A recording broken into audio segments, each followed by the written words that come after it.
Holidays-nale, அது நம்ம GT Holidays தான்.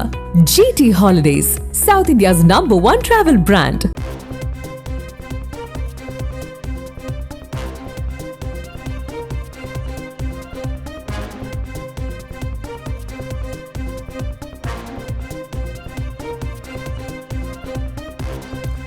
காலி மதுபான பாட்டில்களை திரும்ப பெறும் திட்டம் நவம்பர் 30க்குள் அமல்படுத்த கெடு விதிக்கப்பட்டிருக்கிறது. மேலும் விவரங்களை எமது செய்தியாளர் சுரேஷ் வழங்க கேட்கலாம்.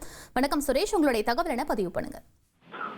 வணக்கம். அதாவது வனம் பாதுகாப்பு மற்றும் சுற்றுச்சூழல் பாதுகாப்பு தொடர்பான வழக்குகளை நீதிபதிகள் சதீஷ்குமார் மற்றும் பரத சக்கரவர்த்தி அடங்கிய சிறப்பு அமர்வு விசாரித்து வருகிறது.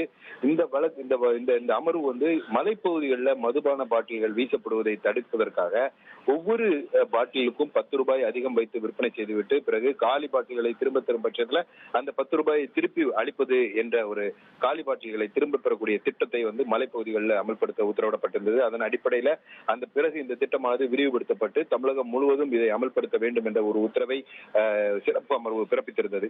இந்த நிலையில இந்த வழக்கு இன்றைக்கு நீதிபதிகள் சதீஷ்குமார் மற்றும் பரத சக்கரவர்த்தி அடங்கிய சிறப்பு அமர்வுல மீண்டும் விசாரணைக்கு வந்தபோது டாஸ்மாக் தரப்புல அறிக்கை ஒன்று தாக்கல் செய்யப்பட்டது. அந்த அறிக்கையில இந்த காலி பாட்டில்களை திரும்ப பெறக்கூடிய திட்டம் தமிழ்நாட்டுல 15 மாவட்டங்கள்ல முழுமையாக அமல்படுத்தப்பட்டிருப்பதாகவும் 7 மாவட்டங்கள்ல பாதி அளவு அமல்படுத்தப்பட்டிருப்பதாகவும் தெரிவிக்கப்பட்டிருக்கிறது. மாநிலம் முழுவதும் இந்த திட்டத்தை அமல்படுத்துவதற்கு அவகாசம் வழங்க வேண்டும் என்ற ஒரு கோரிக்கையும் அந்த அறிக்கையில் முன்வைக்கப்பட்டிருந்தது.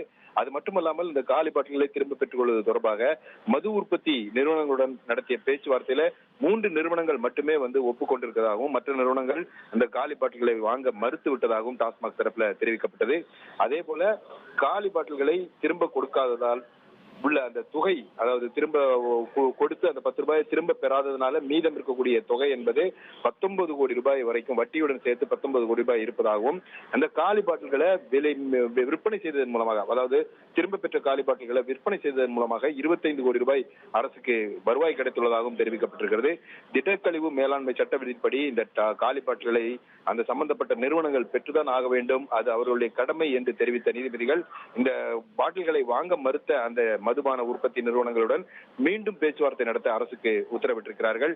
அது மட்டுமல்லாமல் இந்த காலி பாட்டில்களை திரும்ப பெறும் திட்டத்தை அமல்படுத்துவதற்கு வழங்கிய அவகாசம் ஏற்கனவே முடிவடைந்து விட்டதை சுட்டிக்காட்டிய நீதிபதிகள் தற்போது அரசுடைய கோரிக்கையை ஏற்று நவம்பர் 30ஆம் தேதிக்குள் இந்த காலி பாட்டில்களை திரும்ப பெறக்கூடிய திட்டத்தை தமிழகம் முழுவதும் அமல்படுத்த வேண்டும் என்று உத்தரவிட்டு இந்த வழக்கின் விசாரணையை அக்டோபர் 19ஆம் தேதிக்கு தள்ளி வைத்திருக்கிறார்கள். அன்றைய தினம் இந்த திட்டத்தை அமல்படுத்தியது குறித்த அறிக்கையை தாக்கல் செய்ய வேண்டும் என்றும் டாஸ்மாக் தரப்புக்கு நீதிபதிகள் உத்தரவிட்டிருக்கிறார்கள். விவரங்களுக்கு நன்றி சுரேஷ். Holidays-nale, அது நம்ம GT Holidays தான். GT Holidays, South India's #1 travel brand.